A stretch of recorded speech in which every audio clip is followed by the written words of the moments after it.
আসসালামু আলাইকুম ওয়া রাহমাতুল্লাহ। বিসমিল্লাহ, আলহামদুলিল্লাহ, ওয়াসসালাতু ওয়াসসালামু আলা মান লা নাবিয়্যা বা'দা ওয়া বা'দ।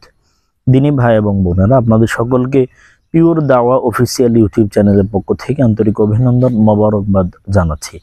দিনী ভাই এবং বোনেরা, আমরা অনেকে অবগত আছি যে আমাদের কাছে অনেক ধরনের প্রশ্ন আসে, বিশেষ করে প্রবাসী ভাইদের থেকে অনেক প্রশ্ন আসে। মোহতারাম, প্রবাসে থাকা অবস্থায় আমরা দীর্ঘ সময় প্রবাসে থাকি এবং প্রবাসীদের স্ত্রী যারা আছে তারাও অনেক ধরনের প্রশ্ন করে থাকেন। এক্ষেত্রে প্রশ্ন হচ্ছে, প্রবাসীর স্ত্রীরা যদি জৈবিক চাহিদা যদি তীব্র হয়, সেক্ষেত্রে তাদের করণীয় কি? শরীয়তসম্মতভাবে স্বামী দূরে থাকা অবস্থায় প্রবাসীর স্ত্রীদের জৈবিক চাহিদা পূরণ করার আলাদা কোনো সিস্টেম আছে কিনা? জি না ভাই, প্রথমত কথা হচ্ছে, আপনার জৈবিক চাহিদা চরিতার্থ করার জন্যই আল্লাহ তাআলা আপনাকে বৈবাহিক বন্ধনে আবদ্ধ হওয়ার সুযোগ আল্লাহ তাআলা দিয়েছেন।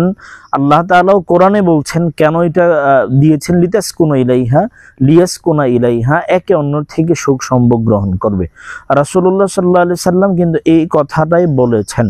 এজন্য আপনি এই ক্ষেত্রে আপনি প্রবাসে থাকেন, আপনার জৈবিক চাহিদা আপনি চরিতার্থ করতে পারছেন না, আপনার স্ত্রী বাড়িতে অবস্থান করছে, আপনি না থাকার কারণে তার জৈবিক চাহিদা প্রবল হলে সে চরিতার্থ করতে পারছে না। এক্ষেত্রে আপনার স্ত্রীর ভিন্ন কোনো সিস্টেম নেই যে জৈবিক চাহিদা চরিতার্থ করার। সিস্টেম একটাই আছে, যদি জৈবিক চাহিদা তাদের প্রবল হয়, সেক্ষেত্রে আপনাকে যদি আসার কথা বলে, আপনাকে অবশ্যই কিন্তু প্রবাসের জীবন ছেড়ে আপনাকে চলে আসতে হবে। এক্ষেত্রে যারা নাকি প্রবাস অবস্থান করছেন তাদের জন্য, স্ত্রীদের ক্ষেত্রে আমরা পরামর্শ দিব, দিনী বোন, আপনাদের সুখ শান্তির জন্য, আপনার ফ্যামিলি এবং আপনার জন্য কিন্তু আপনার স্বামী প্রবাসে জীবনযাপন করছে।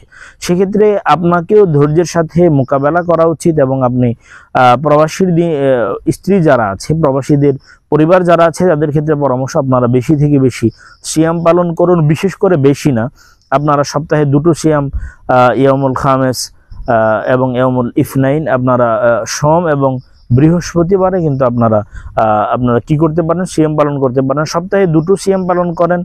আর আপনারা আইয়ামে বীজ তথা প্রত্যেক আরবি মাসের 13, 14, 15 তারিখে সিয়াম পালন করেন। এতে করে আপনাদেরকে আল্লাহ তাআলা জৈবিক চাহিদা আল্লাহ তাআলা দমন করার ব্যবস্থা সিয়ামের মাধ্যমে আল্লাহ করে দেবেন। ফলশ্রুতিতে আপনাদের এদিকেও লাভবান হবেন এবং স্বামীর দিক দিয়েও সে লাভবান হবে। আল্লাহ তাআলা আমাদের বুঝে আমলের তৌফিক দিন।